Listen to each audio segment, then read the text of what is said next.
I'm just going to use the African proverb. It takes a village to build a family. It's because we have walked away and we have veered away from the days of communal support and community.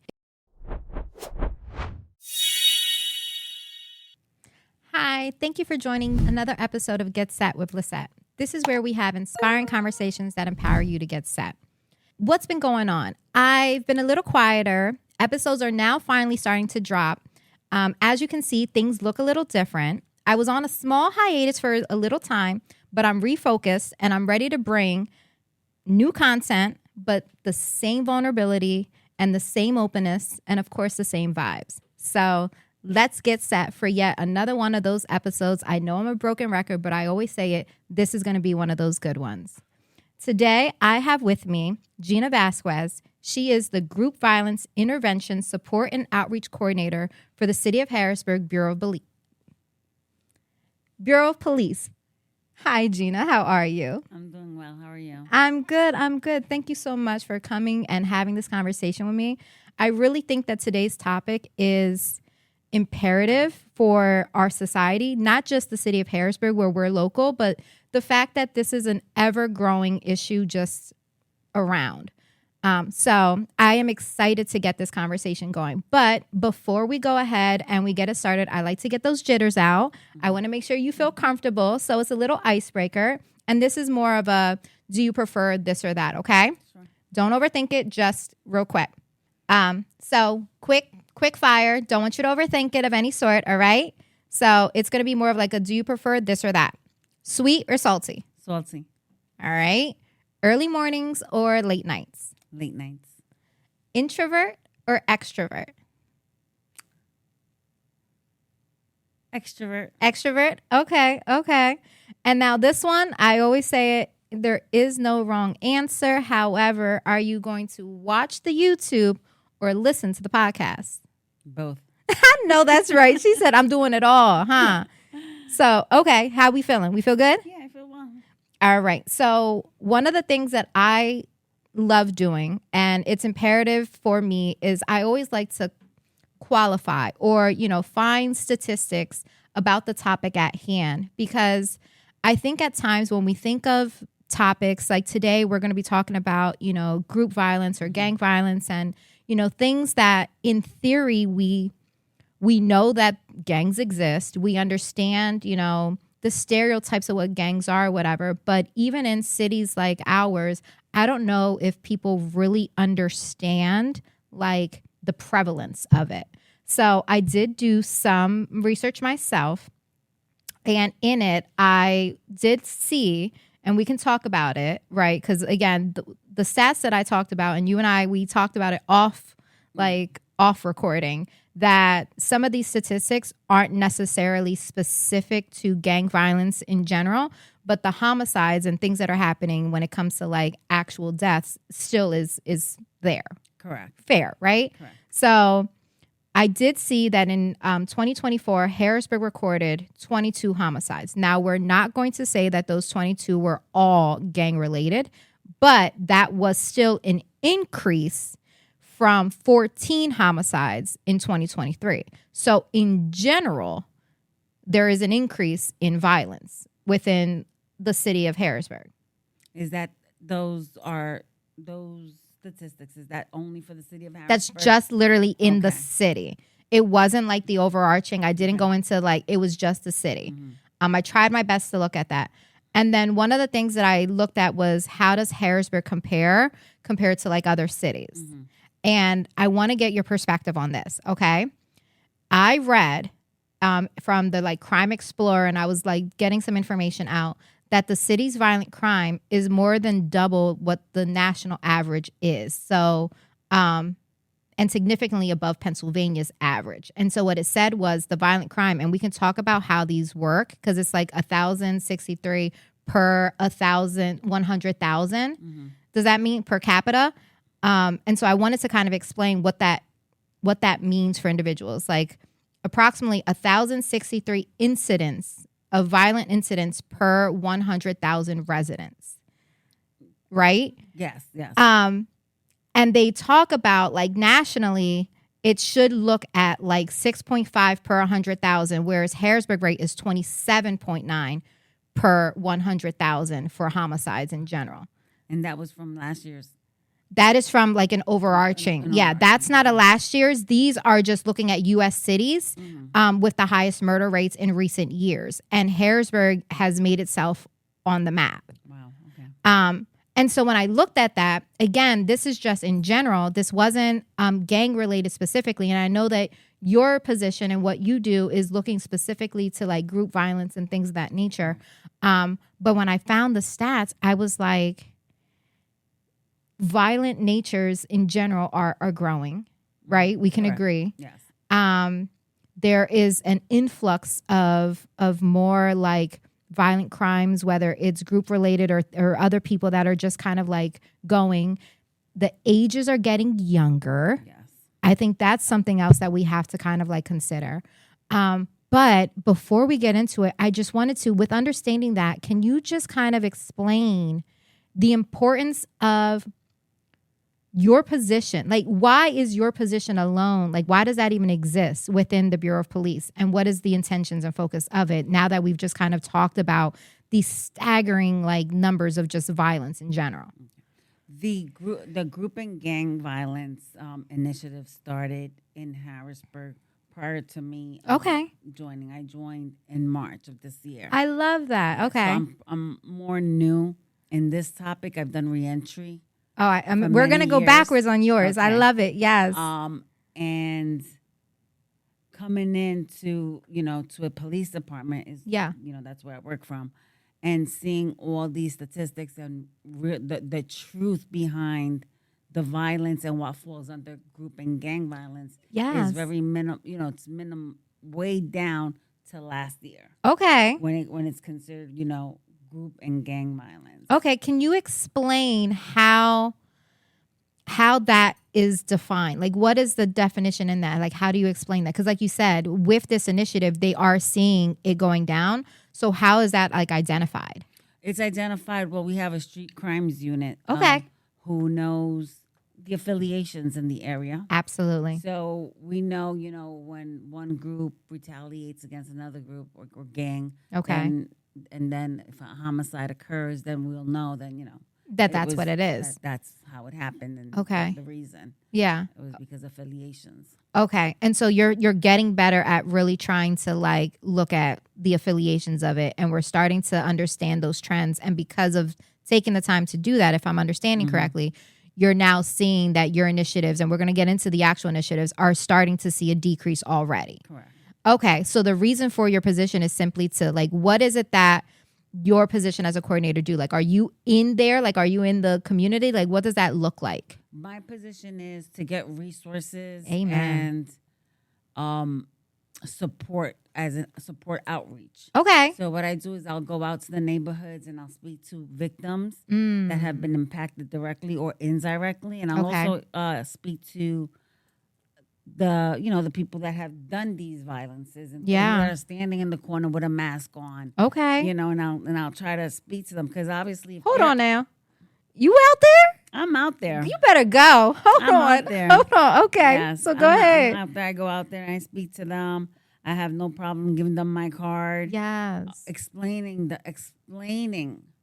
the dangers of them just standing there and, I'm trying to speak to them to see what's going on, because if we see kids nowadays that are 12 and 13 years old out there with guns, girl, something has to be happening at home. It has to be happening at home. Exactly. Because they shouldn't be outside at that time. Right. So, when we go and we approach them, and when I say we, it's me and the project manager, Angelo, Craig. We go out and we get information. This person is identified. He's this age. Do you want to go out to speak to him? Okay. So we go to their homes. Yeah. We speak to them. We give them resources. Let's suppose if the family is suffering from mental health, then we give them resources to see if they can go and get that mental health support. Absolutely. Drug and alcohol resources. If they need that in the home in order for it to get right, we get that to them. If the kid himself or herself wants to get out of that life, we try to get them resources to get them out of there, either with employment or even if they want to relocate somewhere. So we'll go into the household to visit these kids, and if we see that the parent may be suffering from mental health issues, or even the child that we went to go visit, right? You know, the individual themselves, if they need mental health resources or drug and alcohol resources, we can provide that without them having to look for it and not knowing where to go. Absolutely. All right. So correct me if I'm wrong, because I have a background in social work. And so when I first started my career, I was more of like a case manager. Now this was, we're comparing apples and oranges. So I want to be clear. I'm by no means saying what I did was anything near that. But I know for us, and it sounds like we're going back into that same way of working, which I love. We really looked at a holistic approach to the person when it came to healthy pregnancy outcomes. So it sounds like we're basically taking that same approach, and tell me if I'm hitting something right. And now what you're doing is you're literally saying, I'm a firm believer everyone wants to belong and everyone wants to feel loved, right? Like the Maslow's hierarchy of needs. Like there's, you've got to make sure that every one of those 5 areas are taken care of and met, right? And so, and when they're not met in the house, by nature, you go and you look for that. So please help me. Am I hitting it right? Like it sounds like what you're doing is you're basically going back then and saying something is missing here.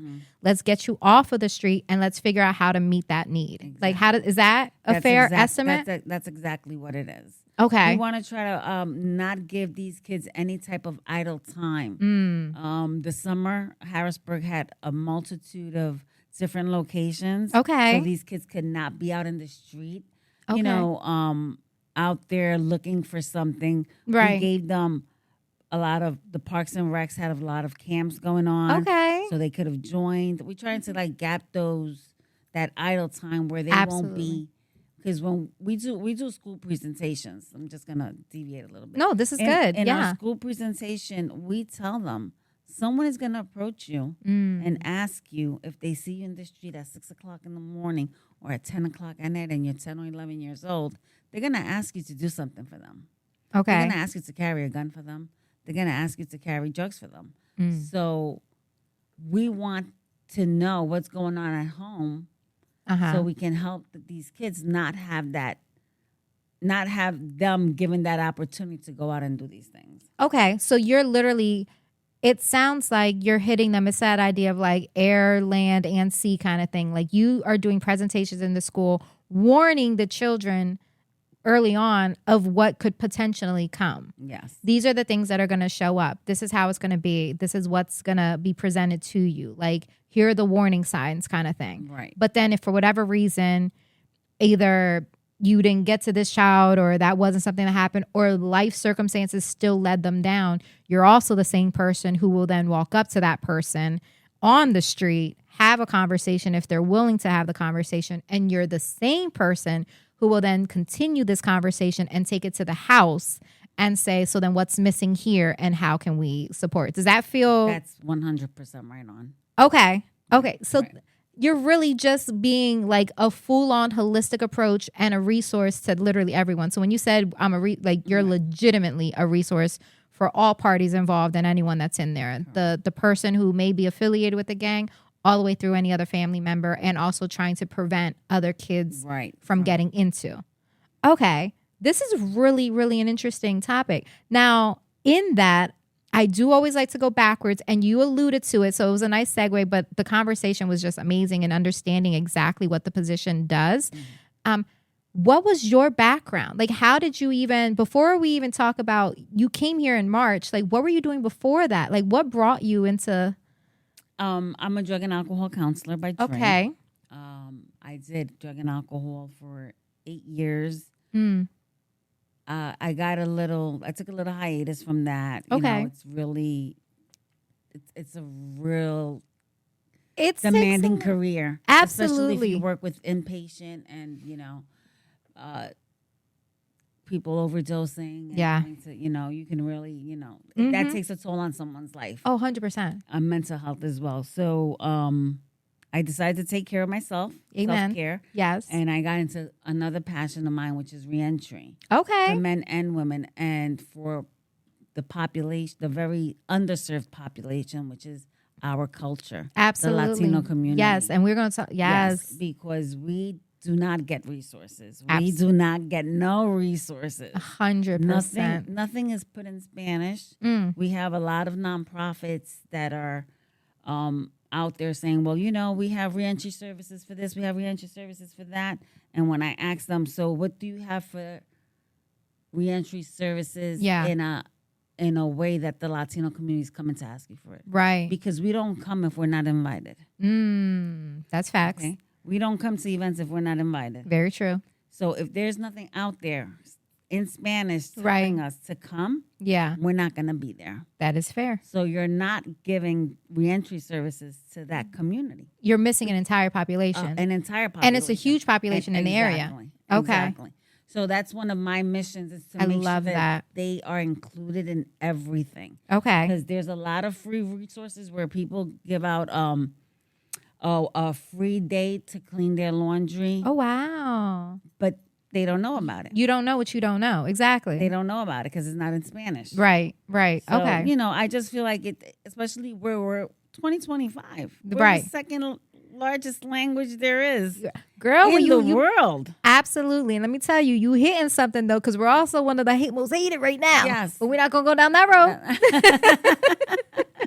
We one of the most, but you're not wrong. And that's in every industry. Yes, it is. Like what you're saying is so true. And it was true. It's true. It's just as much true. Let me get my words out. It's just as much true today as it was way back when I was in the, started my career 15 plus years ago in social services. And it literally goes from industry to industry. Because again, quick plug, I am in the central Pennsylvania area, licensed realtor. So if you're in the area, that is how I actually fund this project. Back to the show. But in that same regard, none of those forms, and these are legal documents, right, are either in Spanish either. So what I'm understanding is you have worked in the drug and alcohol field / mental health. You have worked in reentry, and you're working now in group intervention and gang violence. But at the end of the day, in every last one of those arenas, you are also carrying with you the who of who Gina is. And with that, you have made it your mission to make sure that there is equitable resources for Latinos as well. Is that fair to say, no matter 100%. What position you're in? No, 100%. Oh, I love that. And some people, when I question them, so why don't you have this in Spanish? They do feel some type of way, and they say, we'll get it in Spanish. I said, please do. Right. Because you're missing a whole community. Absolutely. We need services too. Yeah. I've been to events with politicians. Absolutely. And I asked them, when you did this event, did you think of making the invitation in Spanish? Ooh. So we know what's going on in the city, or so we know what's going on in the county mainly. We want to know. Right. They're beginning to do it now. I love it. 100%. They're beginning to put things in Spanish. Okay. They're also, I would go to every Dauphin County prison board meeting, and everything was, do you have that on their tablet in Spanish? Because they're paying the same rates. Right. Because I'm also an advocate for the prison society. Oh, so speak on that too. Yeah, so I also go into the prisons, speak to those that don't know how to do things or don't know who to speak to. Right. Because there's a language barrier. Okay. So, so I would go in and say, we need this in Spanish. We need to, when they come into booking, we need you to give them their rights and responsibilities in Spanish. 100% so that they're aware. They were given in English, and they were signing it off in English. Oh, wow. So that a little bit, but once I told them that, they were able to get everything in Spanish, and they were doing an amazing job in making sure that they do serve that population. So you're seeing that there is at least, you're getting a positive response. It is lacking. The resources are lacking. But if I'm hearing you correctly, you're starting to see that all of the different industries or, the sectors, the prisons, the other places of resources, like they are the politicians, they are starting to hear you, and in that they're responding accordingly, and they're starting to get things out in Spanish. Well, kudos to you in that to begin with, because you're not wrong. There is such a disconnect when it comes to, if you can't read, hear, or understand something in your native language, then how in the world am I supposed to then be expected to show up, understand, and do whatever it is that you're asking? So you're right. I need to be able to understand it. So it's important, and it's imperative, should I say, that people like you exist, because you have to advocate for those that cannot advocate for themselves. And the fact that you're doing that, and you're doing it in the community level, it just shows that, like, and correct me if I'm wrong, but it just shows that you have a passion for people. Because in all of your passion, all of the positions, professional positions you've held, they have been serving individuals that are downtrodden to some degree. Like, these are the let go ofs, the ones, like, when you think of drug and alcohol, people have horrible stereotypes about what brings people to that. When you think about when you're doing reentry, anytime an individual has done any kind of time in prison, there is a horrible stigma that is attached to an individual when they're trying to reenter society. And same when it comes to this topic right now with this group intervention and like the gang violence that you're trying to coordinate, you're boots on the ground. Correct. Right, Gina? Right. We are. We're outside. We outside. Yeah, I know that's right. This background of mine is really touching to me, because my father was an addict. You better go. I was about to ask, where does this passion come from? So were my some of my siblings who passed. My only two brothers both passed. Oh wow, I'm so sorry. Drugs. So that's where my passion lies. That's why I'm so passionate about people. And that's why wherever I work, and someone that doesn't speak English comes in, right, and I feel that they're treated a certain way, I just, I go off, only because no one knows what life someone else is living. That's it right there. You always have to be kind. My brother did 17 years. He came out, he committed suicide. Oh, my God. After that, because he came home to no resources. It was a whole brand new world. Right. 17 years. And if he went in there young, you are systemized. People don't understand what that system living looks like. And then having to come back out decades later, God only knows when he went in. Now you've got technology at an uptime, like you're doing applications online. He may not have understood. I am so sorry. Like, I don't think people understand what that looks like. Right. Like, you literally get out of the prison, and then it's like, okay, go live life. No mental health resources given, nothing, So mentally he just felt like, I don't belong here anymore, because I don't know what happened to my life last 17 years. Wow. But that's why I try to be as kind to everyone as I can. Absolutely. And, just I'm there for the people. And every time any interview, if I don't get hired, and it's always people related, please hire someone that's there for the people and not for the money. Oh, my. Because I just feel that somebody needs to help.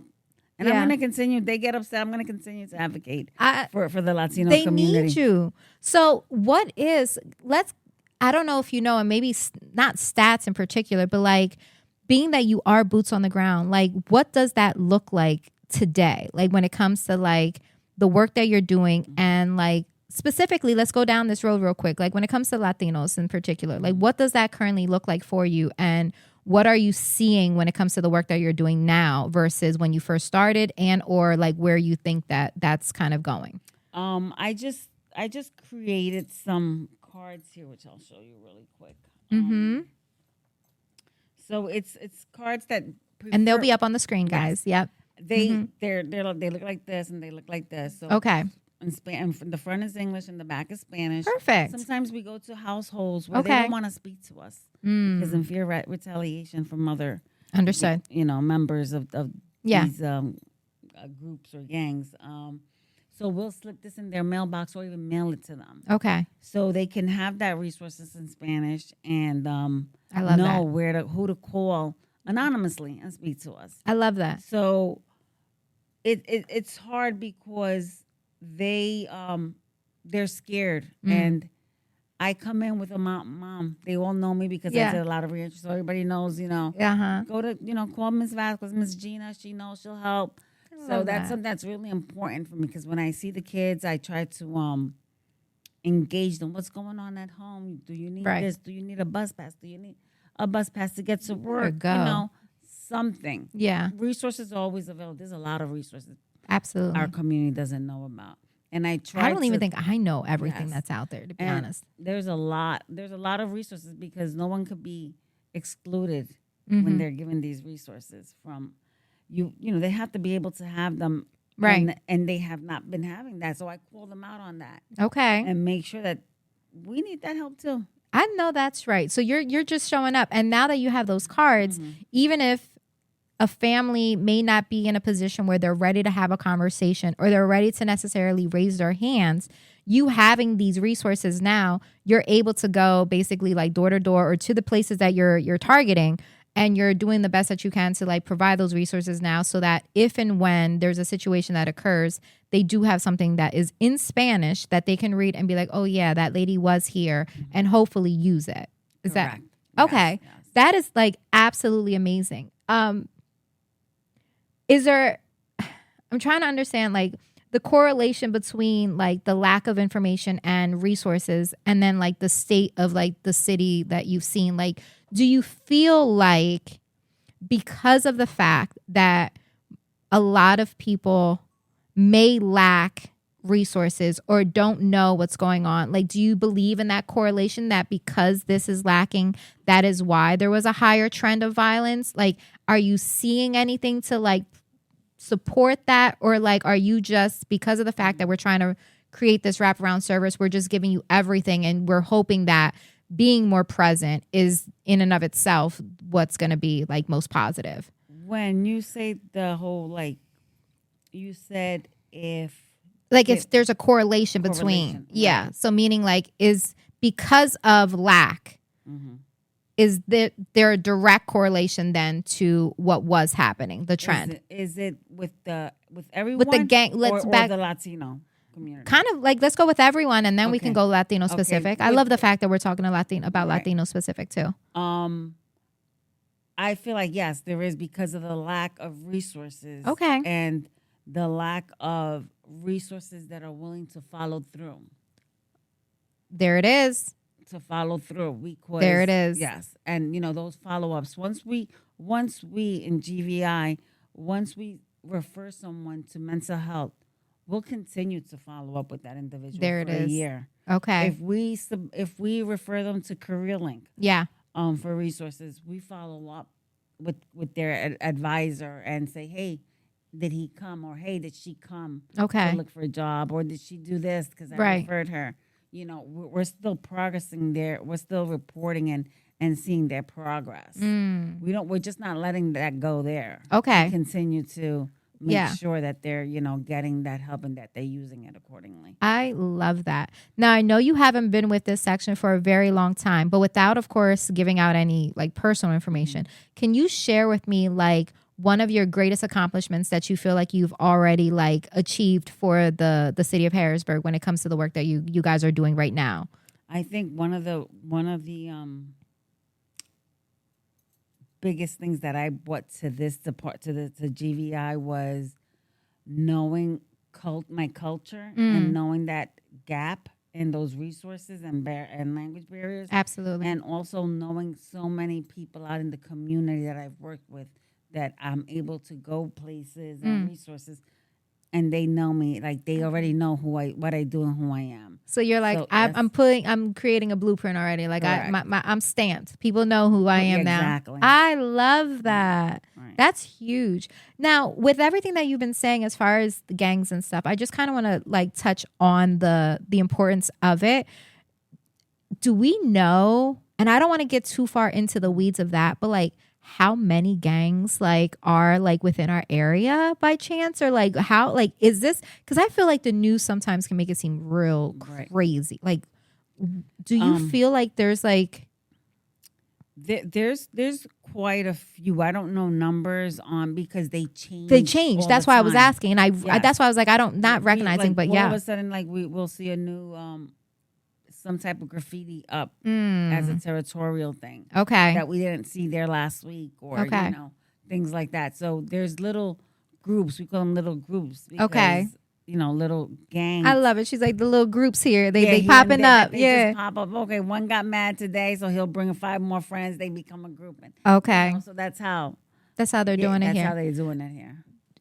Are we aware of any like well-known gangs in our area? Like, do we know if there's any of like big names without putting them? I don't want to give anyone credit, but like, you know what I mean? Like any like any. I know what you're talking. I know what you mean. You picking up what I'm putting down? You picking it up? Like any well-known? No. Okay. Not to the nature of what we would see, like in New York or Philly or correct. Other places. Not to that magnitude. Okay. Yeah, and hopefully not. That's the reason why you're here. Right. So if I'm understanding correctly, we have seen an upward trend in violence and violent behaviors and group-related violent behaviors over the years. The city seems like they responded fairly quickly. They put this in place, and now they've continued. Do you know? Now I know you're newer, but how long has this intervention group been up? It has been up since the end of 2023, I believe. Okay, my project manager started, so not that long ago. Good. Okay, so right there, they saw the upward trend. Right. They saw what it was that I was talking about when I pulled my statistics as well, and they implemented. Go ahead, City of Harrisburg. I see you. I see you. Okay. Yes. And our mayor has been 100% behind us. Really? She's been wonderful with us, and she's have our back if we have any problems, any issues. She has no problem to listening to our concerns. Okay. So I want to give her, I want to thank her for that, and our captain too. We Angelo and I, we work really well together. So what he lacks in some areas, I have in others. I love that. So we work good. I know the community. Mm-hmm. I can see somebody. I have a criminal justice background too. You better go ahead. So I know the community. I know how to talk to kids. Like, I'm a mom of 5. Right. I know how to talk to kids. I'm not afraid to come and speak to anyone on the street. I love that. Or give my card out or give anything out and say, hey, right, there's another life out there for you. Yes, absolutely. You don't have to be here. Like, you don't have to do this. I love that. So it's important that we get that recognition and recognition in a form of they're here to help and we're not police. Right. Because we want to make sure first that they know that we're not police. Right. I'm a civilian. Right. Yeah. So I need them, first to know, we're not police. We're just here to give you resources. Say it. Exactly. That's it, because it's important that they know.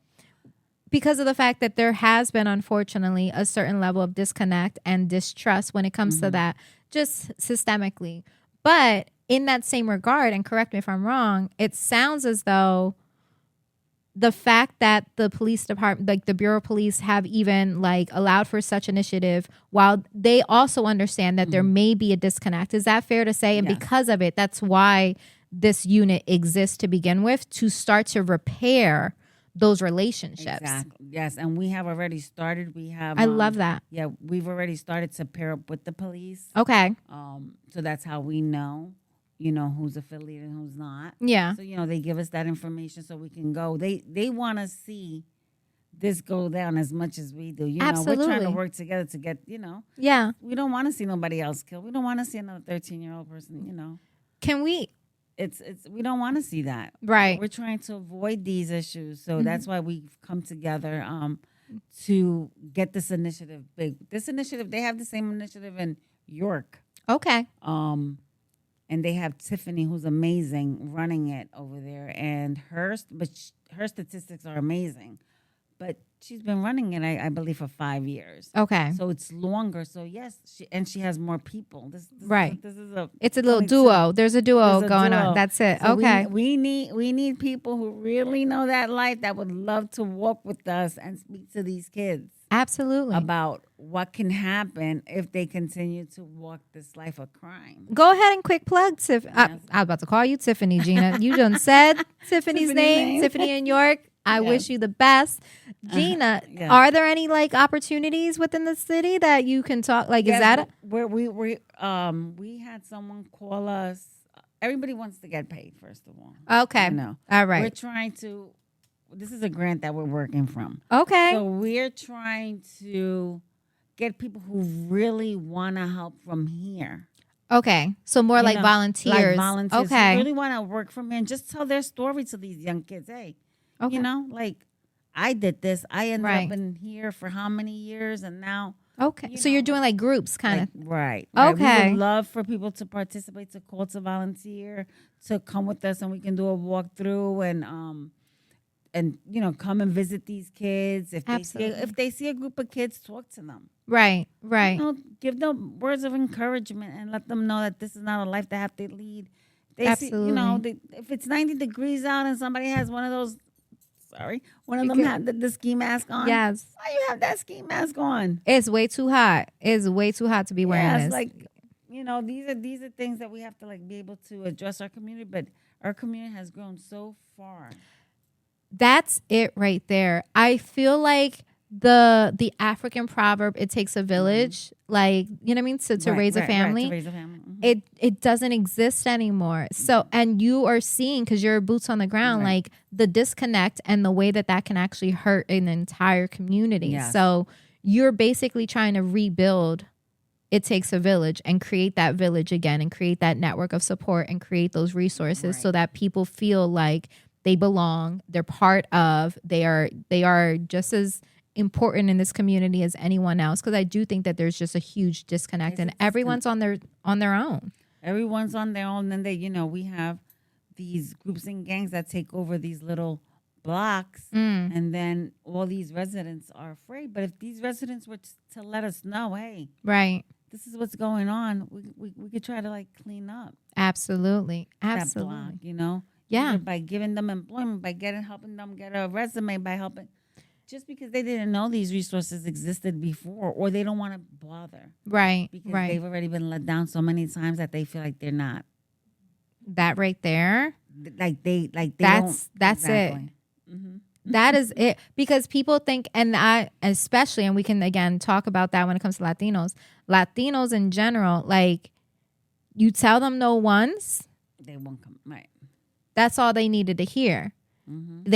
If they feel like they're bothering or they feel like they're a nuisance of some sort, if they feel like that didn't feel great that last time I tried that, I'm good off of it. So not only are you an advocate for the community, not only are you trying to go back to the days of it takes a village, let's support one another, we're bringing it back. You're also trying to bridge that gap and make sure that Latinos in general, like that they too specifically know you are just as important to this community. We're going to ensure that you understand. We're going to ensure that you know that these things are available and they're available to you to avoid falling into some of these traps and falling into these behaviors. Correct.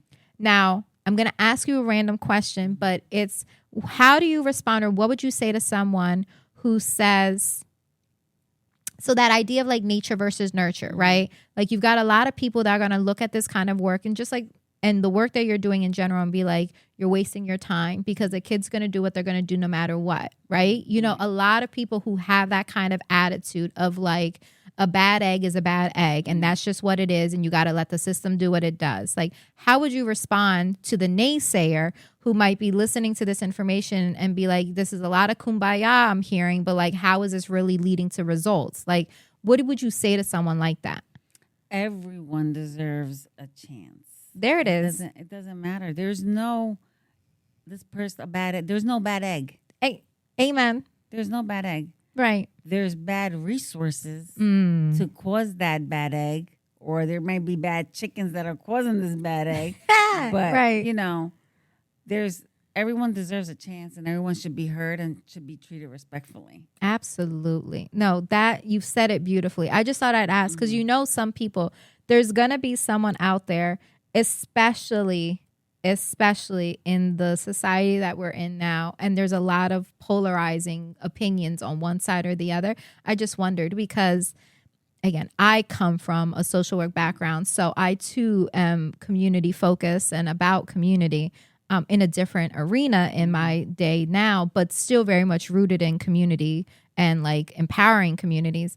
So I get it, but I just had to throw it out there because you're going to get that person that's like, that's a waste of resources. Mm-hmm. We're wasting our money. Get rid of that line item. And you said it yourself that you're working from a grant. Mm-hmm. So I just thought I'd throw that, in there. Now, it leads me to then another question. And this is also just kind of as we're having the conversation, because mm-hmm. it's just, this is important.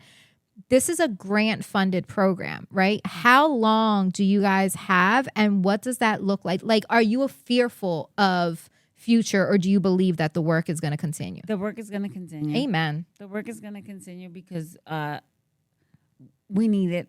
Amen. We need it. So the work is going to continue. We already have buy-in from the police department. They want us there. And we're going to be recommended when probation or parole, if they see that if they know someone is affiliated, they'll send them to us. And great. So I think that it's really important that we're here. Yeah. We're here. What other, I know we talked about you do school presentations, you go to the individuals, you get lists of people. Like, what else are you guys doing out here? Like, is there anything else like going on? Like, I go to every event that's happening. All right. Just to let them know about what we do mm-hmm. and that we're here. And we go to the prisons. We also visit Talk the on prisons. That. What does that look like? We would go into the prisons and we speak to the ones that are ready to come home. Okay. That have been either affiliated directly or indirectly. Okay. And we talk to them. We let them know, hey, we have these resources. Once you come home, hit me up. Mm-hmm. I'll help you. Yeah. Like, you don't have to go back to that life. Absolutely. So just hit me up. So are you part of that aftercare kind yes. of? Okay. Yes. So, I tell them, just give me a call. I'll help you. So I love that. Yeah, call, email, come visit, do whatever you need to do. But just come see me. To try to avoid them going back to that life. Amen. In knowing that, how would you say change happens? Like, how would you then, so someone was in there, they do call you, like, how does that, like, what does that look like? So we'll get a referral. Okay.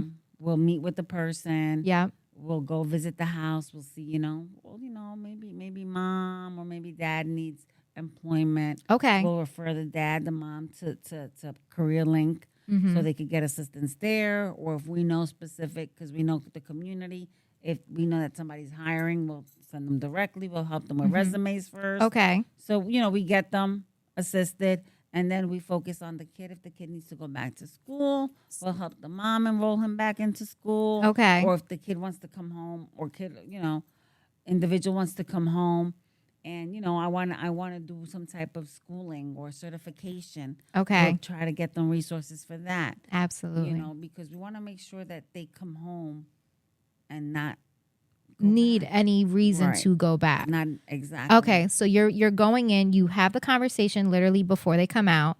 You're praying for, and let's say that best case scenario, you do end up getting that referral. From referral, you then are making contact, you're going into the home, and off rip, if I'm understanding correctly, you're assessing everything. You're assessing what are the gaps, what do the parents need, the house is okay, what does that need? Here, this is what the individual is looking for. Okay, here are the resources to try to get you set up. So in that way, you're bridging all gaps so that they can hopefully have all areas of needs met to then just continue to move forward. Now, do you then just continue? Like, what's that like?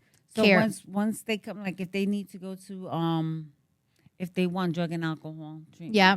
I know there's a HIPAA, but all we want to know is, are they following through? Okay.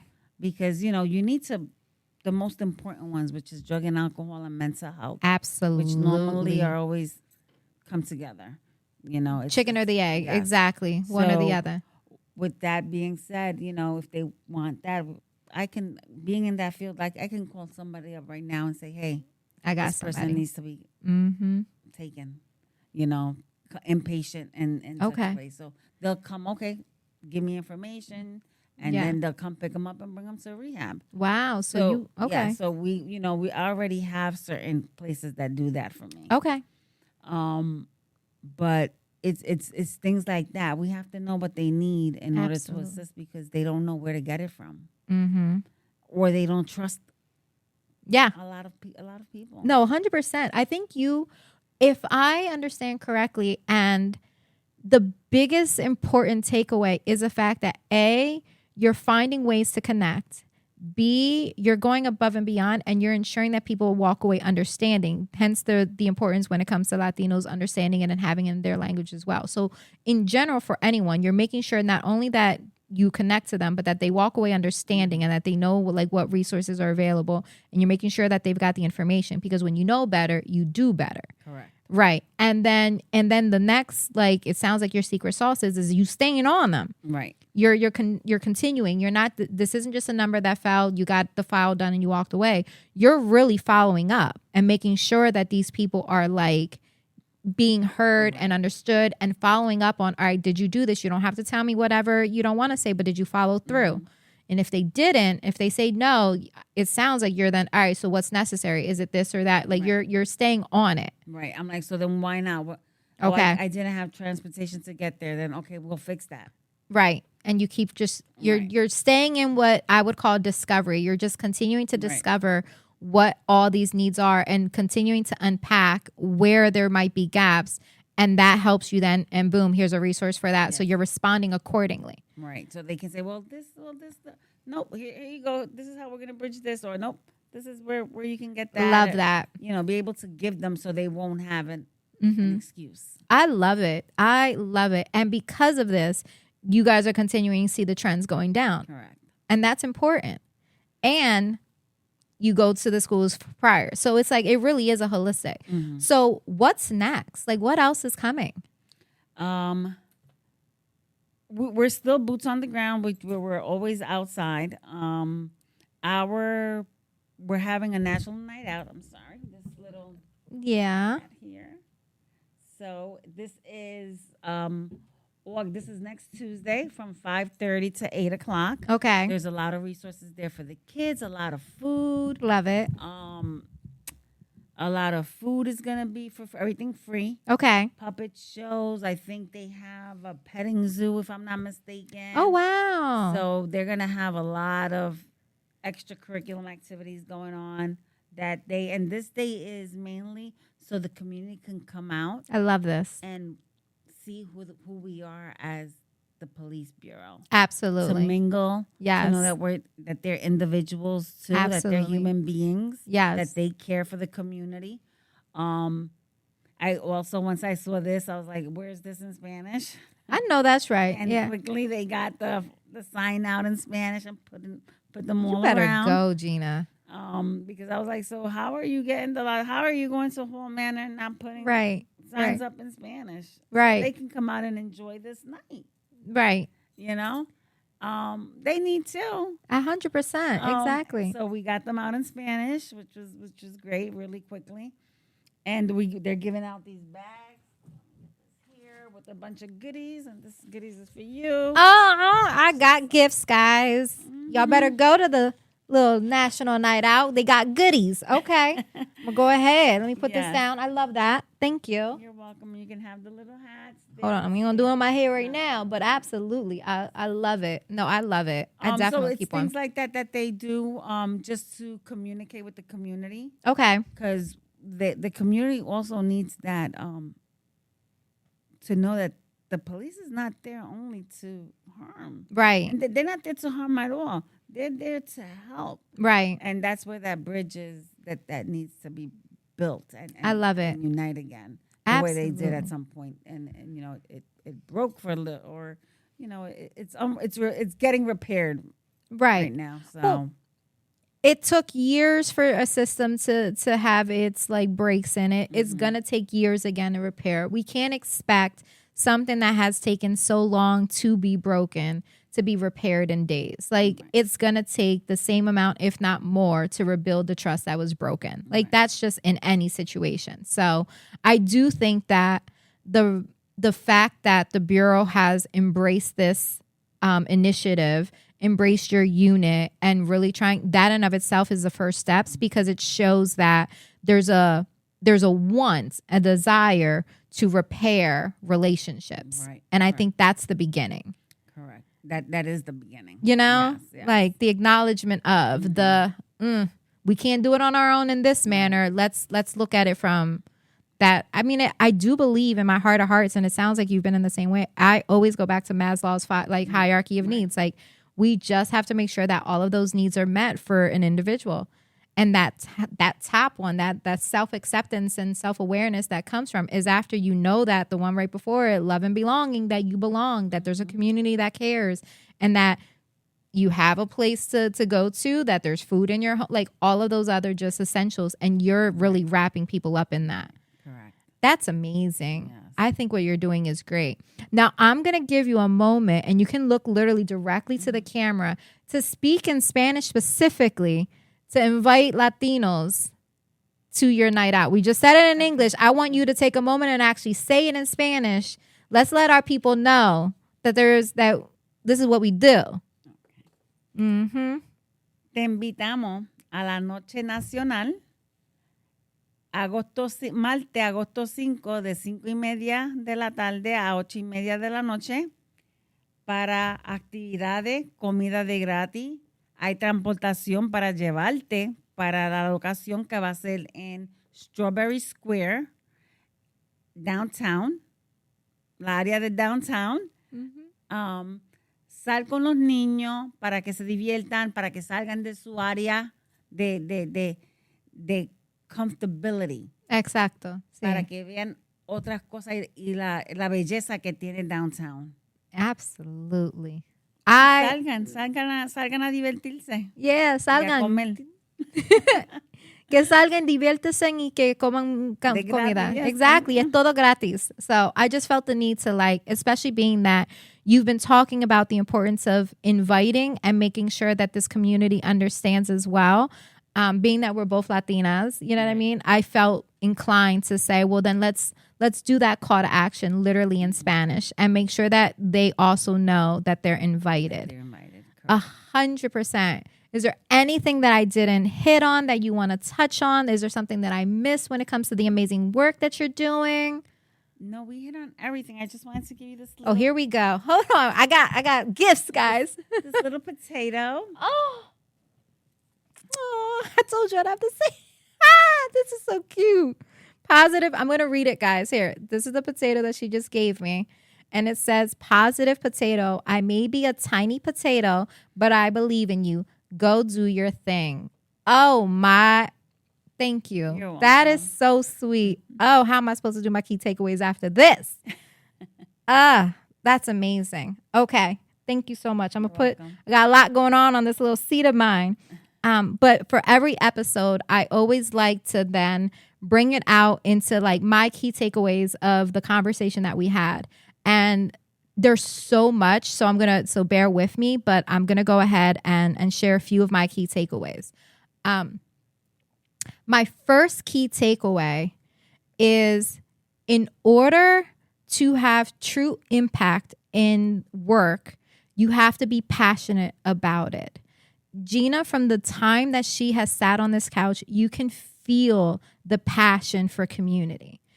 So that was my first key takeaway. And in that, she had a level of relatability because the passion comes from family experiences. So that's number one. My second key takeaway is going to be, I'm just going to use the African proverb. It takes a village to build a family, to care for a family.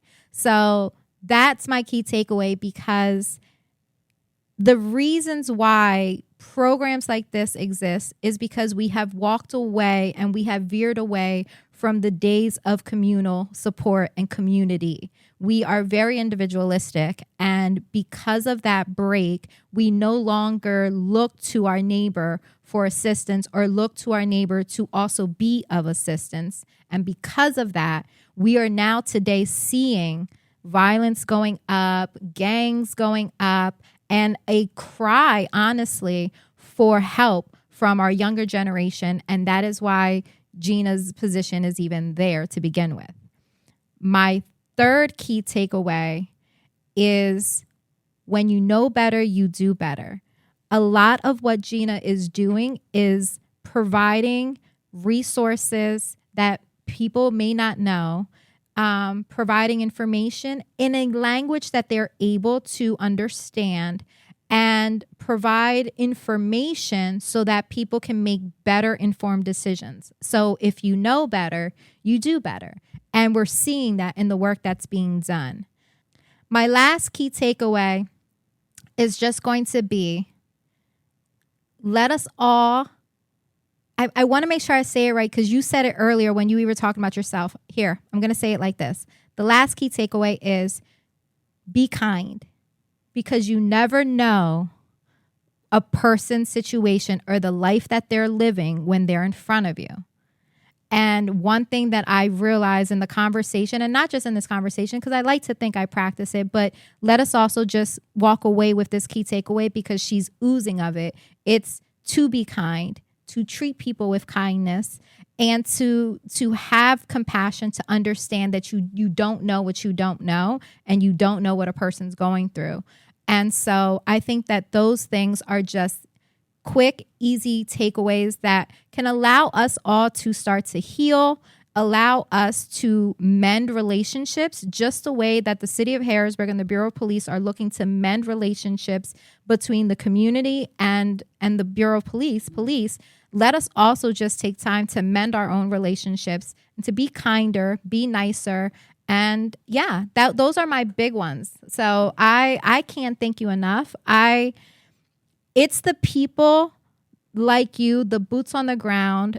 Those are the individuals that really are making the difference. You are a change maker. You genuinely are an advocate for our community. You're an advocate for the work that you're doing, but based upon just all of the different things, the drug and alcohol, re-entry services, and now this, you have a heart for community, and those are the ones that make real big impact when it comes to community. Thank you. Sometimes y'all don't get enough recognition, but you are the real change makers. You're the heroes without the capes. So I can't thank you enough for your time. I love my positive potato. Get out there, guys. Look for any type of events that are coming out for the city. I'm going to make sure that I put everything for the city of Harrisburg in the event and all of the event calendar and anything else that they've got going on. She's outside, like she said. So if she's outside, make sure y'all outside and y'all catch her at one of these events. Let's go out. Let's support. And let's be great. So as always, guys, sending light, sending love. Got my potato here. Bye. Bye.